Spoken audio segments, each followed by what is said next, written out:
I worked my way up. I could relate to, I would wash the dishes if the dishes needed to be washed. I could understand, the struggle of the server. I wasn't leading from a place of ego. I was leading from a place of understanding. And that's one thing that I incorporated into any team that I was leading is when I onboarded someone, it's like, you need to understand all the positions so that you can, whether you're planning an event or managing a restaurant, you need to be one with the people.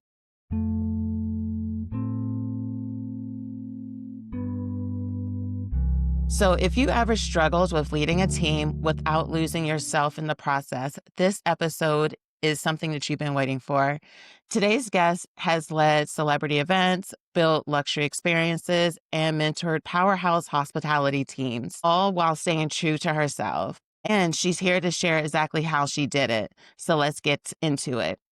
Welcome back to another episode of the Hustle Free Entrepreneur, where we talk about the business behind the brand without the burnout.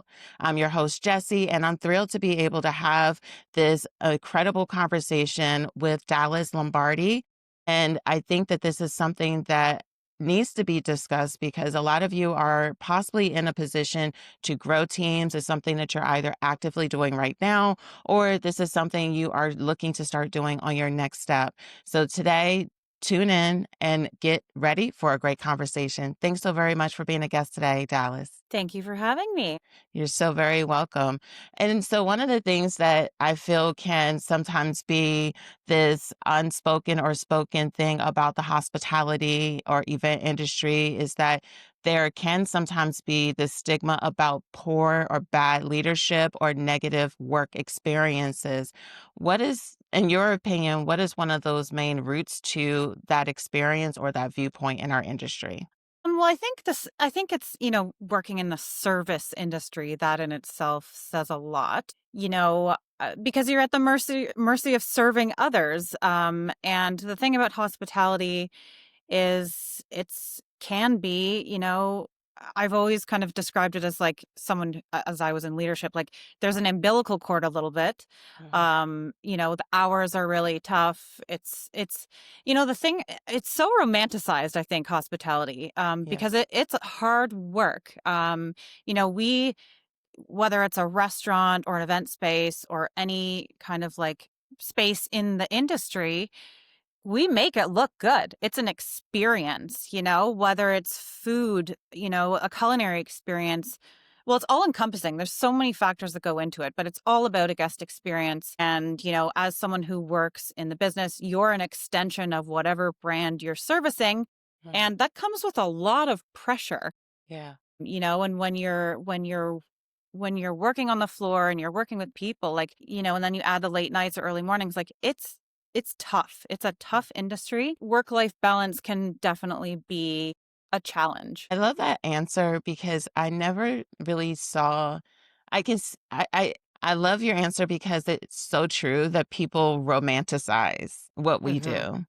And I think that it can be clients facing romanticized as well as people that are jumping into, let's say, entrepreneurship or just jumping into the industry because we do so well at selling it that sometimes Hmm. people aren't aware of the challenges that come along with it from either running a business or to lead people. And I always like to start off with just like one of those questions that I think that gets people to just think like, wow, I never even thought about that. So thank you so very much for giving that opinion because it's something that I think will help people to have a better understanding of like, oh wow, like I can see why leadership is often misunderstood when it comes to our industry. So thank you so very much for sharing that.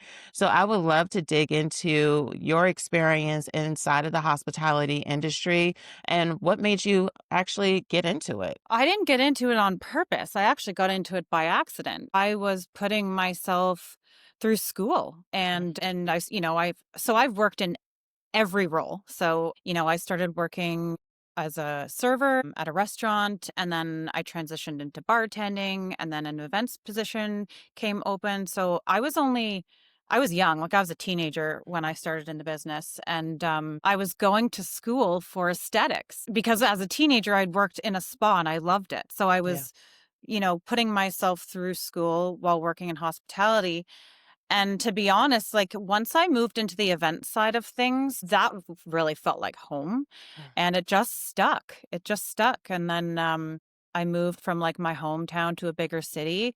And that's where I really, started crawling up the ladder really quickly and working in these high-end prestigious venues. And it was just like, it's an adrenaline rush. Like it's addicting, to be honest. So yeah, yeah. I mean, I've washed the dishes, I've served the tables, I've planned the events. I've worked in the kitchen. I've done everything. That's great to hear, and, like, I like to hear, like, the process because I feel like sometimes people assume that it's an arrival.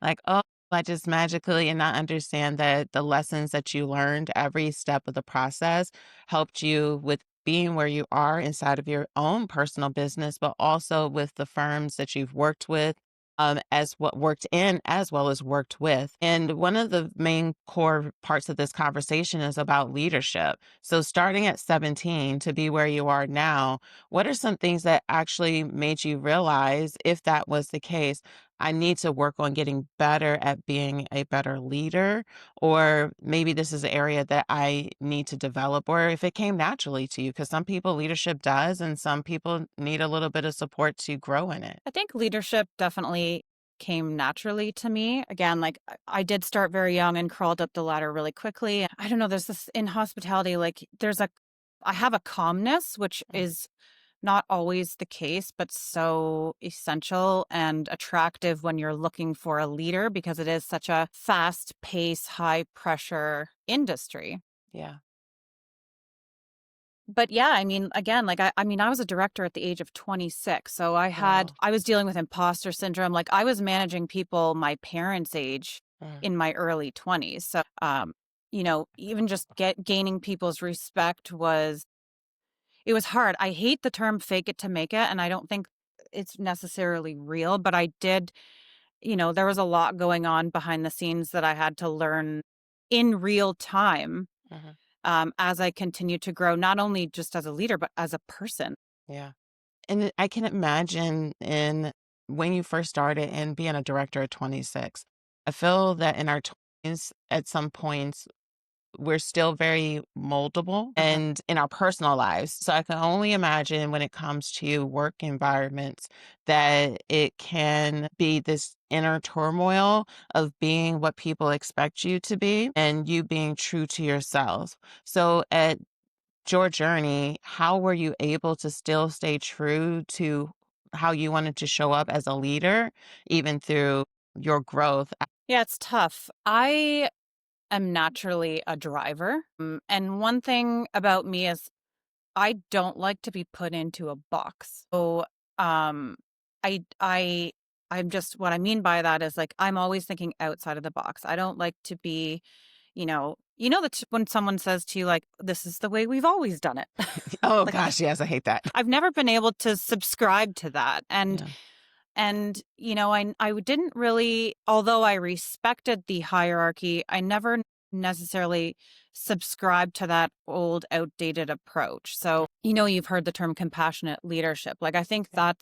that was my baseline. And although it ruffled feathers sometimes, it really did. That was like the foundation of my success and the reputation that I started to build. I was one with the people. And I think that goes back to, I didn't just show up one day. I worked my way up. I Yeah. could relate to, I would wash the dishes if the dishes needed to be washed. I could Yeah. understand, the struggle of the server. I wasn't leading from a place of ego. I was leading from a place of understanding. And that's one thing that I incorporated into any team that I was leading is when I onboarded someone, it's like you need to understand all the positions so that you can, whether you're planning an event or managing a restaurant, you need to be one with the people. And I think it allows for, since you've had to work in the different positions, you weren't blind to the challenges that were there or the opportunities for improvement. And sometimes when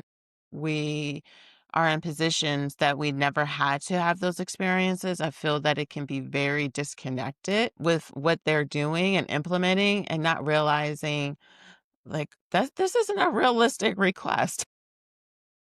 Yeah. But that's also a part of being a leader is knowing and understanding.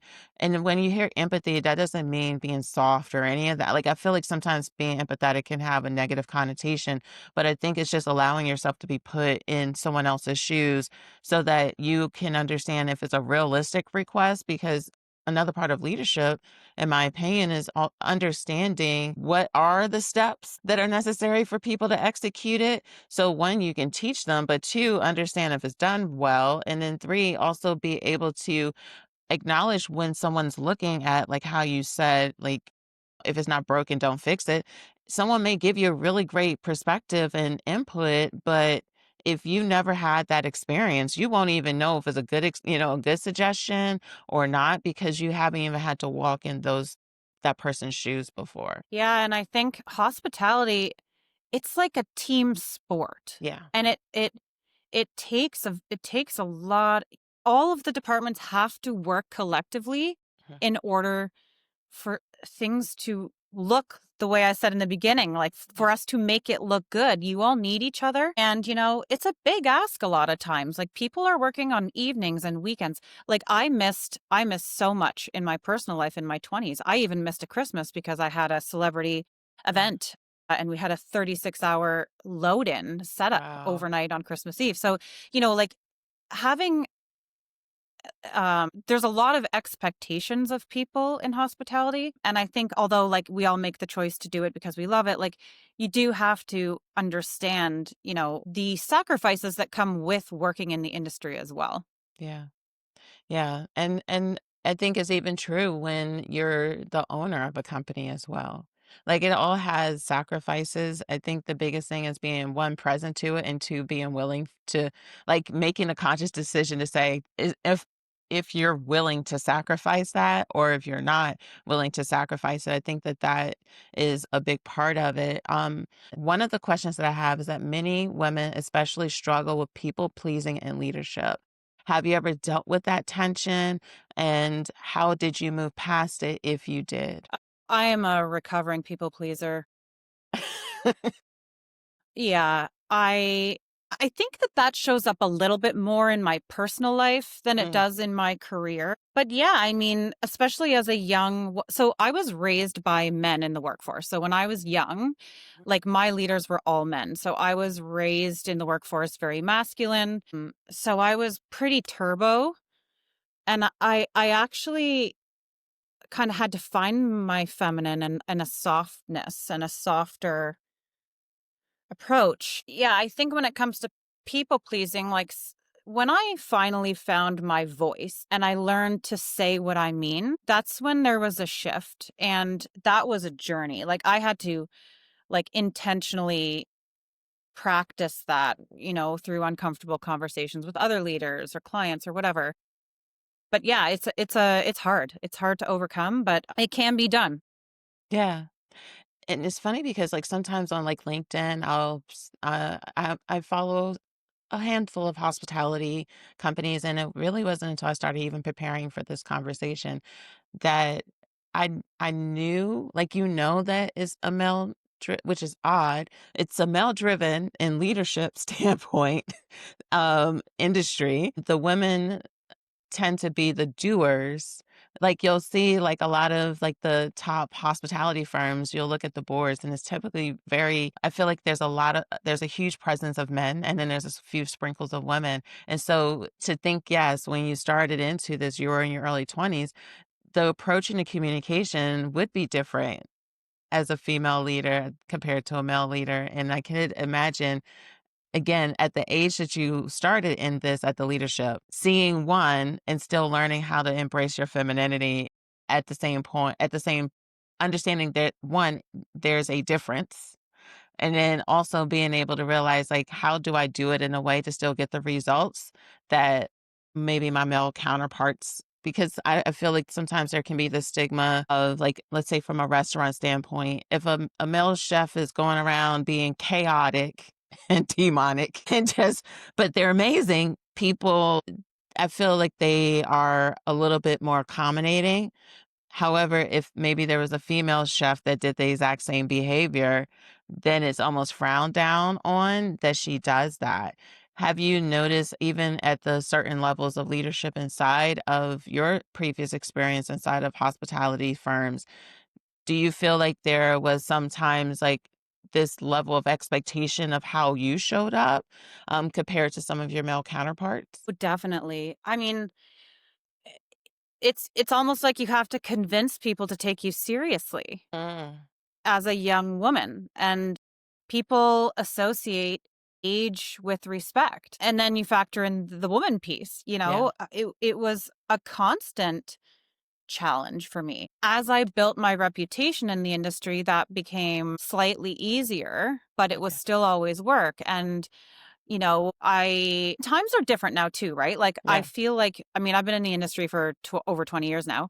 yeah, And in the beginning, we weren't talking about compassionate leadership. We weren't yeah, talking about leading with kindness. We weren't, it was like, like that Hell's Kitchen. yes, Like, that's how I started. hmm, And that's not really what people are doing. Well, but there's more awareness now, I think, yes, for another way. And I remember towards the not the end of my career, but I'm an entrepreneur now, but when I was working in corporate, I worked directly with two men and we had a great leadership team. But I do remember your best quality is always your worst sort of thing. Like, the feedback was kind of like, not that I was really in with people. Like, so I had like 40 people who reported to me, and okay, I every month would make time for a one-to-one with every single staff on my team. wow, And my boss, I think at the start thought I was wasting my time. mm, But as the years went on, my department was thriving and we were united and they could see the value. And then they started doing it too with their mm, own teams. They learned a lot from my approach and I could see them starting to adjust theirs, and it made a huge impact. yeah, So yeah, I think times have changed for sure. And I still, even now, the people that I work with, like younger people today, like aren't being raised in the workforce the way I was. It's not tough, ego driven, people aren't going to stand for that anymore. So no, I've really had to evolve and soften and when I say soften, it's not weakness. It's leaning into, integrity and compassion and emotional intelligence as it relates to leading people. yeah, and I think that even since the pandemic, there's been this shift because of, at least in the US, and just for people that don't know, she's, in Canada, because I will have it her bio inside of the show notes. And the thing about it is that here, there's been a lot of conversation during the pandemic that people left hospitality in different formats because of like how some of the stores and restaurants and hotels had to close down. So you had this exodus somewhat outside of the industry. So they realized that in order to keep people, there had to be almost like a more luring environment for people to want to stay or even join, because there were some people that were lifelongers inside of, the hospitality industry, that left and realized like, oh, I can use my skill sets in another industry.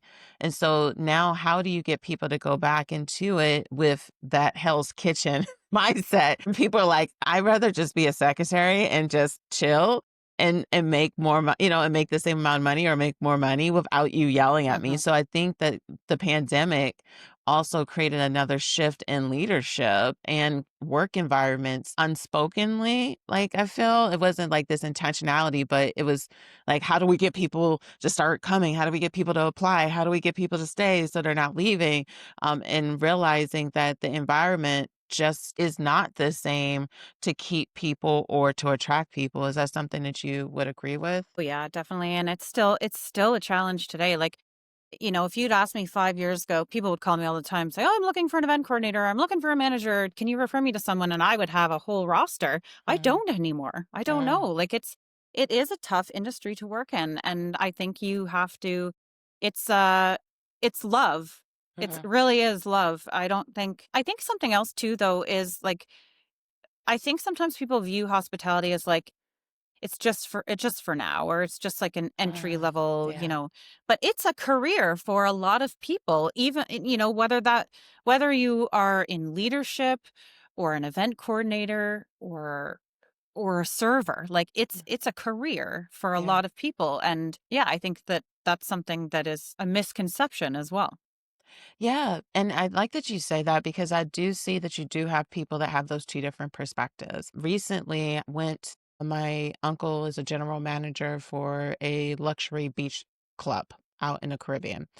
And while I was there, my hospitality brain was just like shooting off because I'm just like every thought like some people were like, "Oh my gosh, Caribbean." I was like, "No." I was like, "I'm excited from a business standpoint because I'm sitting here thinking like the thought process for them to intentionally curate an environment for the type of clientele that they have. And then I was like, that opened my eyes up. I'm like, you have the top 1%.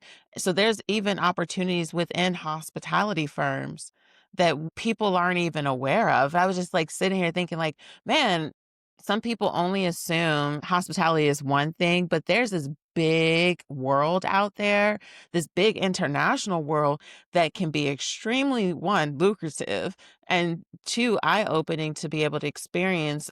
Sometimes it might take sacrifice moving to somewhere you may or may not want to, or the hours and all those different things, but it can truly be a career if someone truly wanted to lean into it. Hmm. Yeah, definitely.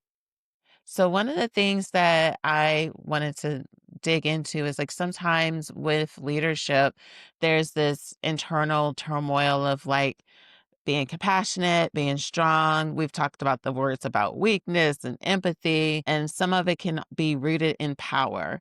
And what does giving away your power actually look like in real world leadership? Any examples from your career where you have felt as if you're giving away your power, but not in a negative connotation? Yeah, I think, it's human nature. Everybody wants to be liked. Mm, I'm one that, like, I would prefer to keep the peace. I should say I was. okay. And that can chip away at your authority and your confidence. Yeah, again, like, it took some time for me to find my voice and to say what I meant in a way that would give me the results that I was looking for. It's not necessarily, it's not conflict or anything like that. I think there's like always uncomfortable conversations that come with the territory of leadership, but Hmm. you know, people don't innovate by keeping the peace. Hmm. And that comes with courage and it can be hard, but I think that was my work to do and there was certainly a shift once I figured that out and had the confidence to do that. Do you feel that your perspective, even on leadership, had to change from actually working at a firm and having then compared to when you started your own business, or did you approach it the same? I think my approach when I enter any new environment is to listen and watch and almost be that sponge, regardless of having, 1 year experience or 20. I like sort of neutral in a way, just in terms of like understanding the environment because they are all different. The Mhm, people you're working with are always going to be different. And so I think taking that approach, because I've worked in places where a new leader comes in and it's like they come in and they just this is changing and that's changing and we're doing this and we're doing that without even like people want to be seen, heard, and valued. That's yeah, what people really want. It's like a basic human need, yeah, personally or professionally. So if you come in guns a blazing or barking, it doesn't work. You yeah, lose the people. yeah. No, I agree. And the reason why I asked that is because some people that are listening, they probably have their own businesses. And I feel as if sometimes this conversation, if they start hearing certain things, they only assume is at firms and not consider the culture and community and team they're currently looking to build or potentially are working with and stepping into this version of leadership regardless if it's only one team member or it's 50 or 500 team members. Like, I think it's an intentionality that starts when you're not even expecting it so that you're prepared for the next level in which you're heading to. Yeah, and I think like, maintaining your power, Mhm, it comes with a lot of you learn to set boundaries. Like, when I don't want people to I'm not saying everyone's your best friend. mhm, at work, Yeah. whether you're an entrepreneur or in a leadership position. I'm saying that, having relationships with your team where they do feel seen, heard, valued, and understood, that recipe coupled with the boundaries is so essential to have success as a leader, in my opinion. Like, if you talk to anyone who ever reported to me, or even people that work for me today, like, they'll say I'm tough. They'll say I'm tough, but they'll say she's a great person because they know who I am. I think for a long time when I was younger, and this still kind of, it still can be true to an extent. Like, you feel like your personal life is like confidential. Like, if they know this about me, they won't respect me. But I think that there's a balance in all of that and letting people in while maintaining your authority. Do you ever feel like you are always reinventing the wheel inside of your event business? What if you had workflows to help with improving your client experience and how you're executing your services? There is a stress free way to run your business, and I have a free resource to help you with navigating how to go about creating that inside of your business. That's why I have created a free training that's intended to help event business, industry business owners with being able to streamline how they're doing their services so that you are no longer wasting time, potentially making mistakes, or losing clients. This quick training will walk you through how to go about creating your process. It also includes some free printouts and worksheets to help you with being able to map out your plan. Don't let your back office hold you back anymore, and take the time to download the free resource that's in the description today. Yeah. As you were sharing that, what came to mind is both can be true. Like, you can still be Yeah. tough, but also a good person. Like, I feel like sometimes, especially for people pleasers, they feel as if being tough says that they're not a good person, but both can be true. You can be very stern and still be loving. Like, both can be true in leadership. It doesn't have to be either or. And I feel as if when both are true, people are able to even allow you to lead them better compared to you being like an ugly individual internally and stern. Like, they're gonna do it Yeah. because there's that book, Different Levels of Leadership, or 7 Levels of Leadership, I believe. John C. Maxwell had it, or someone else. They had different levels of leadership, and they're like, there's the first level where people just listen to you because they're expected to. Like, they're just doing it only because of the Yeah. role, and as you grow in leadership, that you're able to learn how to actually embrace both being true, so that even if you're not there, people still walk in the integrity of the culture you created without you having to be the one that's leading it, which I thought was a really cool book. I read it, I don't know, like 10 years ago. Yeah, I remember I had such great stuff, but I remember, like, so I'm going to say this thing that happened like 10 years ago, but Okay. my current employee does the same thing. So I remember coming into the office one day, and I empower people. Like, I teach people to self-manage. Like, Mhm, I kind of micromanage them at first, but I'm showing them the way so that I won't have to long term. mhm, So I remember coming into the office one day, and we had this big circle office, and all my events team is kind of sitting in circle. And I see this thing on the wall, and it said, it says WWDD.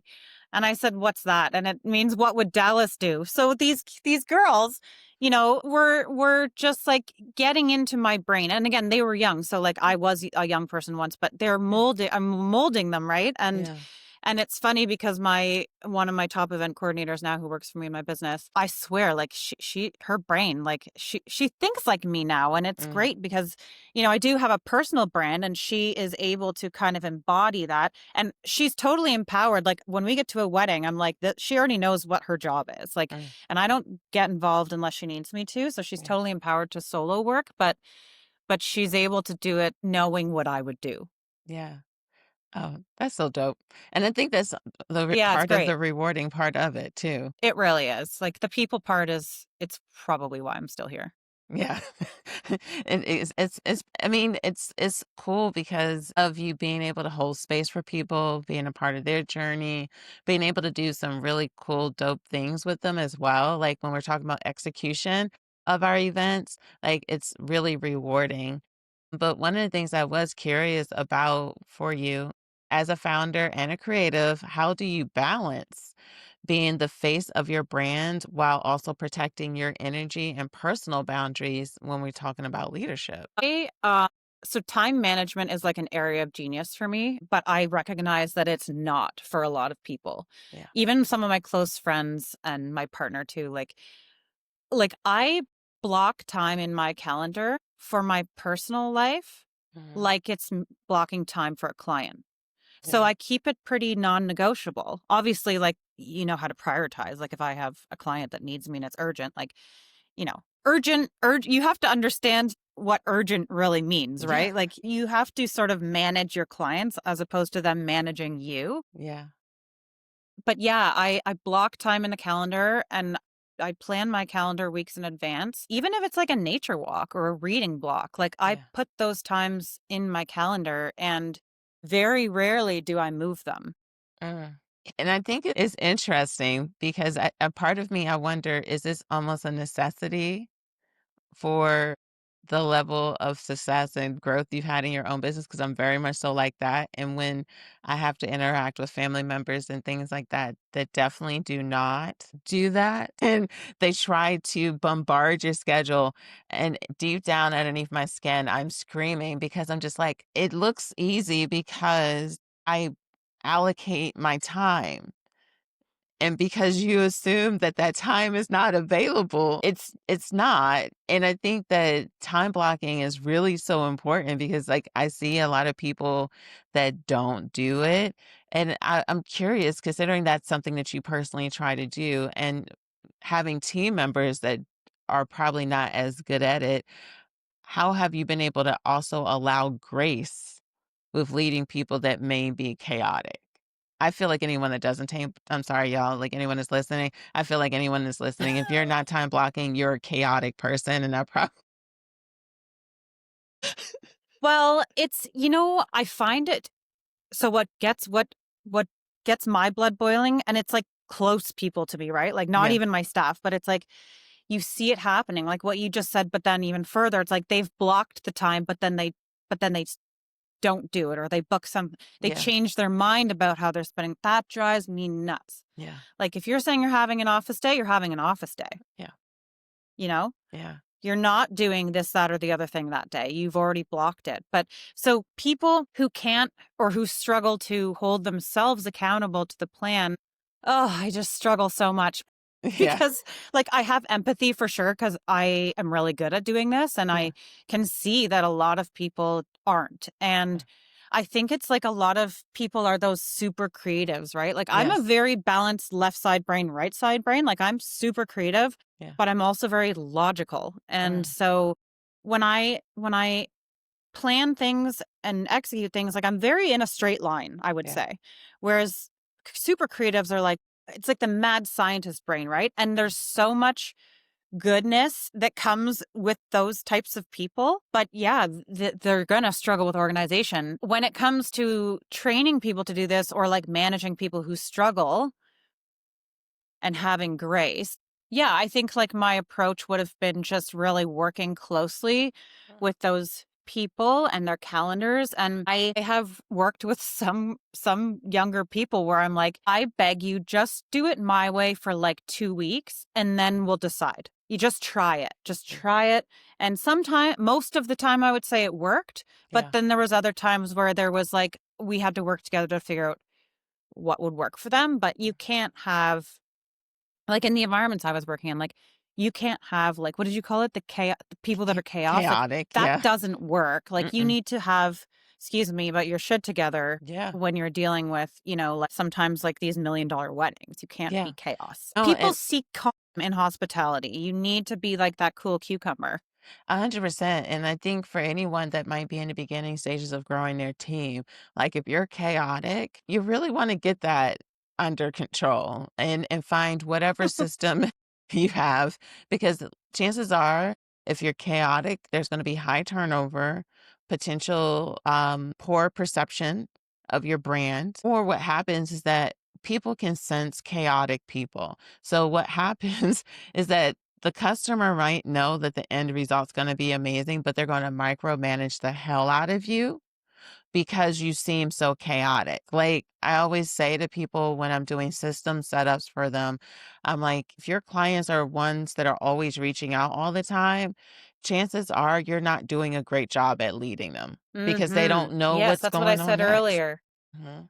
Yeah, like you have to I think I've seen this a million times in new people. Like they let the client starts managing them Yes. and they need to be trained to manage their client. And Hmm.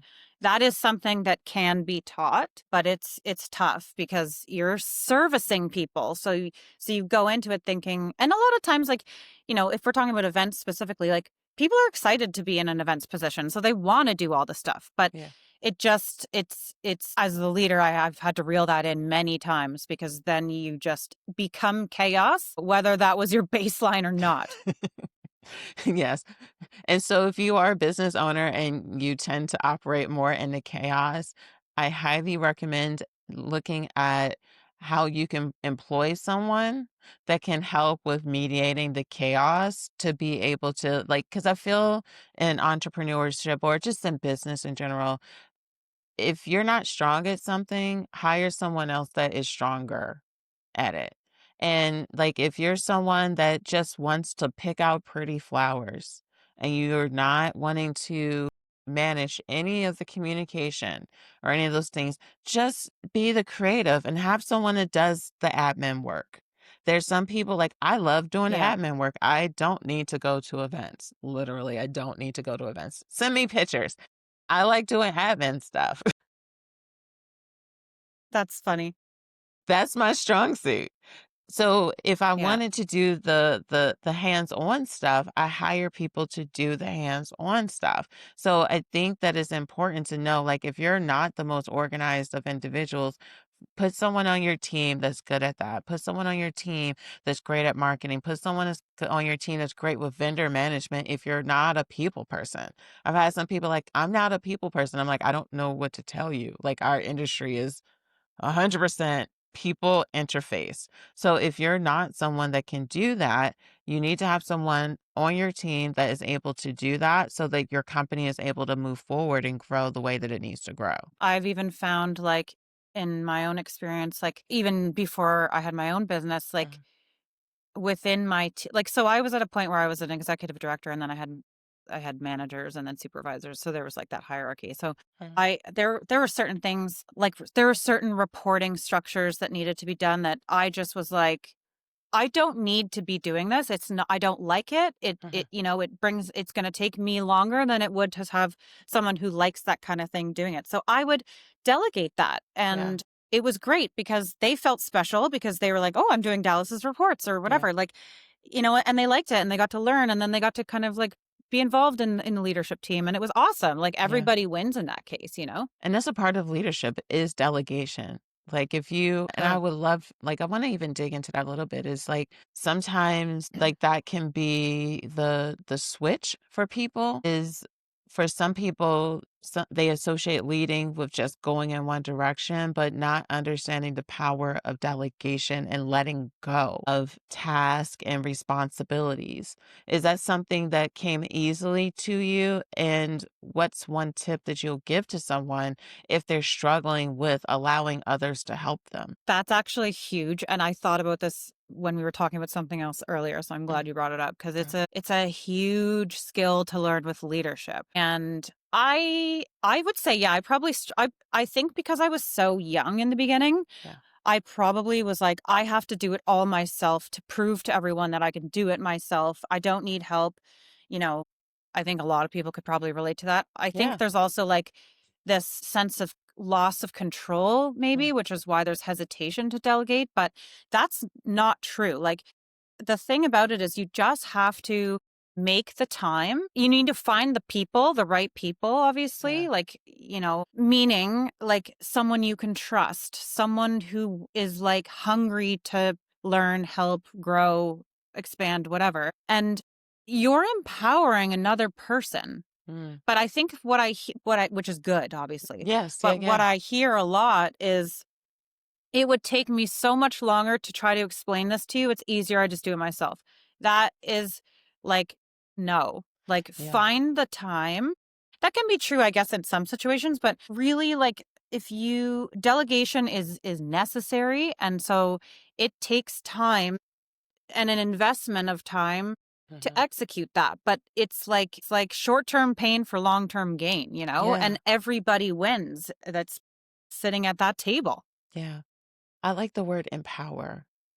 Like, Mhm. and I think that especially when I speak to entrepreneurs that are in the space of like, oh my gosh, well, I end up doing everything anyway. So why do I need to hire someone? And I'm like, well, if you're already looking at it that way, then I wouldn't advise you to hire someone because you're going to lead that way and the person's going to Yeah. feel that. And when we talk about it takes time to train someone, I think as leaders is realizing that, like how you say, you're adding value, you're empowering someone, but I don't think that people are present to the amount of time they lose by not training someone to do it.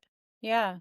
And two is like allowing for that person, they may even find a better way of doing it, but if you think you're doing it the only way and the best way, you're losing out on time as well as the opportunity to improve. Yeah, and it kind of goes back to what I was saying earlier about it being a team sport. Like when Yeah. you're empowering your team, Mm. you start working collectively, and it's like that's how you innovate. Like that's Yeah. how you move things forward. You move people forward, you move ideas forward. One person is not going to do that. At least not in hospitality because it's there's so many moving parts. It takes a lot of people Yeah. to get the job done in like sub industry within the industry.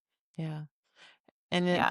and I think it's like understanding that the whole point isn't for someone to do it exactly as you do it. I think that that's sometimes the part where, at least from smaller firms, it's that if you're not going to do it the way I do it, then they just do it themselves.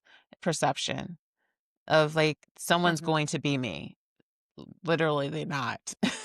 And it's so No, giving a nobody wants that. no one wants that. So it's like giving that window of margin of like, in order to get this time to do something else, I'm okay with knowing that it's not gonna be completely done how I would do it, but it's going to get done, and it's gonna be done with a level of, excellence if that's a part of your culture. Yeah, I think there's, like, that window you're talking about, and then Yeah. having really like, I know with a lot of my team members who I was sort of molding, like, I had to have really clear expectations and Mhm, communicate those, mhm, and it's kind of like, it's just really good communication, like, making sure the person understands what the expectations are, mhm. and then also having that window where it's like, this is an area where I can, be flexible, and this is an area where I'm not going to be flexible. Yeah, yeah. Yeah, And I even had a statistic that said 80% of people say they're more likely to trust a leader who's open about their challenges and mistakes. Like, if someone finds a for better sure. way to do something, to be okay with saying like, "Oh, wow, this is a lot better." Like, I think sometimes again, like with leader, like being like in a leadership role, what people think a leader isn't always what it takes and what it actually is reflected in real life. Yes, because leaders are humans too. Yes. And I think people forget that. Yeah, they are. Yeah, Yeah. I agree. And one could say that it's the leader's job to remind them maybe. Yeah. And creating a culture, like if you're creating a culture where everyone's standing around and complaining about stuff, or you as a leader, you're just passing things on to the next person. And that's not delegation. That's like That's there's a difference. laziness. Yeah. And you'll look back and be like, why is everyone else on my team not helping out or contributing? Like you're not Mhm. even showing that that's a value to you. So like it's all about creating that culture that you want to be a reflection of that company and brand. So one of the things Yeah. that I wanted to do as we start to wrap up this conversation is I have a few more questions for you. And one of the questions that I have is what's one thing you think every woman in leadership needs to unlearn about power in the workforce or in Mm, leadership? That's a good question. Oh God, I could answer this so many ways.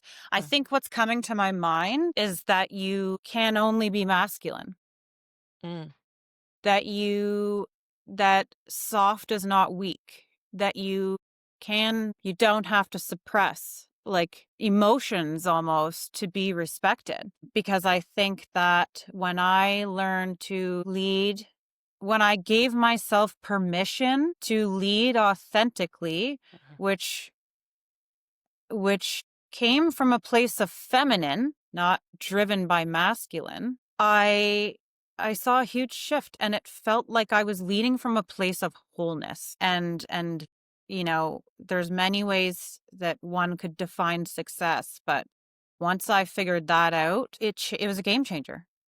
And the reason I'm saying that is because I think there's again a misconception that women are too emotional, or women are Yeah. too, or being soft equals weakness. And that's Yeah. why I'm bringing that up the most, because as a young woman, very young woman who found herself managing people older than her most of her adult life, like, if I had known that I could be myself, the person, and be respected, I would have tapped into that a lot sooner. Yeah. I read, I'm not sure if you heard of Brene Brown, but Oh, yeah. Daring, yeah, and so I remember reading in Daring Greatly, that's honestly what shifted my perspective on being vulnerable. Yes, vulnerable. I should say vulnerable instead of emotional. That was what I Yeah. mean. Yeah, and that was one of those moments where I was like, okay, because, like, I would say that I viewed that I had to like, strength was, like, this brashness to it where Armor. yeah, and it's like, "No, like, I don't need to do all those things. I don't wanna be all those things." But no, Yeah. that's great to hear. Yeah. Good question. You're so very welcome.